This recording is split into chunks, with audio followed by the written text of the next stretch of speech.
Yeah, Connell, I mean, the big thing is that the Ukrainians are gaming out a lot of different scenarios here, but there is a laser-sharp focus on Friday, the state of these negotiations. We're now starting to get a better idea of what the Ukrainians are anticipating any kind of offers from the Russian side are going to look like here. Baseline here is that if you look at the whole region of Ukraine as a whole, Russia has explicitly said that they have interest in 4 major territories. That would be Luhansk, Donetsk, Kherson, and Zaporizhia. That red region that you're looking at on your screen right there, I mean, that is effectively what we're describing as the Donbas here. Russia right now controls almost all of Luhansk, much of Donetsk, Zaporizhia. Kherson is the one that they have the least territory in. What the Ukrainians believe the Russians are going to offer is, in exchange for a ceasefire, a withdrawal from the Donbas region, which the Ukrainians are saying is entirely off of the table here. The position of the Ukrainians is that if they withdraw from the Donbas here and they enact a ceasefire here with Russia, it may hold for an extended period of time, but they believe that this will effectively, to quote President Zelensky today, be used as a springboard for a third invasion by Russia after President Trump leaves office. That is what they are preparing for here for the Russians to offer when they head to Alaska. The Ukrainians say if that is the offer the Russians come with, it is going to be a hard no, because they believe that this sets them up for a third invasion from Russia, very similar to the way that you saw Crimea being used as a springboard to launch some of these offenses from the south here. Another element to all this here, Connell, is that the Ukrainians are not prepared to have any of these territorial conversations until they get security guarantees from the United States. President Zelensky telling us today in all of his conversations that he has had with the United States, still the U.S. has not offered any security guarantees, which is why they don't believe a ceasefire under this current format is likely to hold here, Connell. It brings up a few what-ifs, Robert. If we go back to the maps, I have them here on my tablet just for a second to make a larger point about what you're saying about the Donbas region, which, as you point out, really all this area that Russia controls. Some of these spots controlled longer than others. So I guess one of the hypotheticals I would ask you about would be concerning the Crimean Peninsula, right? If Russia, or if the United States gives Ukraine those security guarantees that you talked about, is there any discussion or possible discussion about an area like that, say, or even larger areas, if not for the entire Donbas region? Is it all about the security guarantees? Then would some of those areas be on the table? Do we know?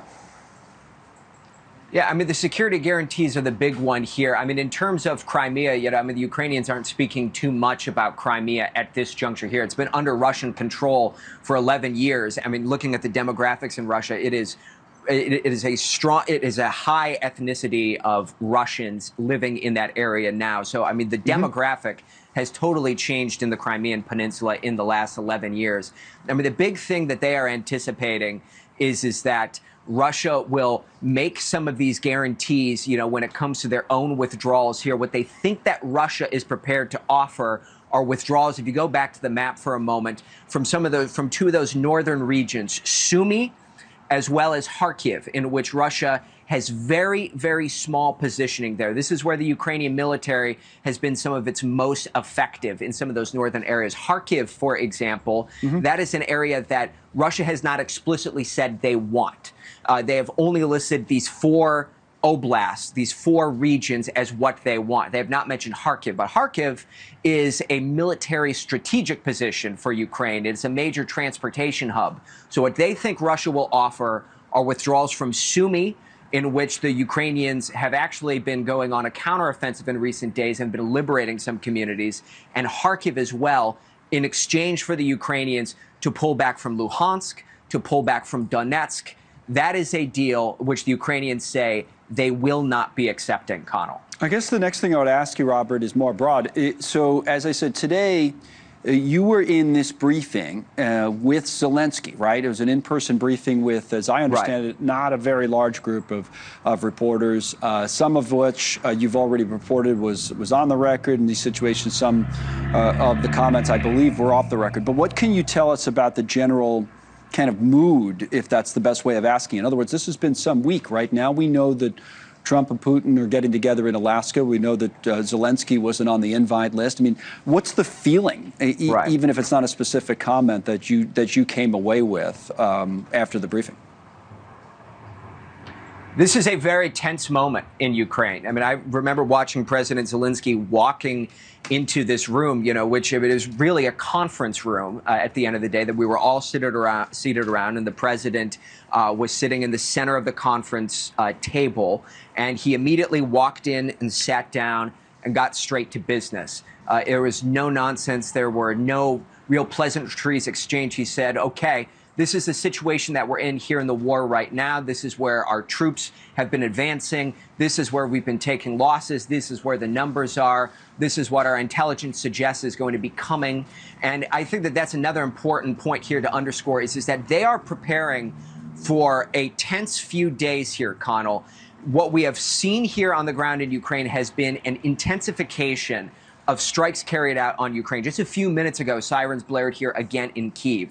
They expect this to build in the days leading up to Alaska, and they are further preparing for redeployment of Russian troops from some of those regions that I spoke about in the north, Sumy and Kharkiv, to places such as Zaporizhia, where they're expecting Russia to go on a major offensive, potentially the day after this Alaska summit. And the reason for that is that they believe Russia wants to, in as short amount of time as possible, gather as much land as they can and put themselves in as strong of a negotiating position as they can, heading in to more developed conversations that take place here over the coming days. And they believe that Russia wants to give the perception that Russia is winning and Ukraine has lost this war, which is why they say that they are amassing as many troops as they can in order to repel any offensives that come from the Russian side in the coming days here. All of that, I think, for better or worse, makes sense if you think about it analytically. I guess the last thing, Robert, would be, what about after Friday? Is there an expectation on the Ukrainian side that things move quickly for a meeting, say, between Trump and Zelensky, and then eventually Zelensky and Putin? How does Ukraine see that?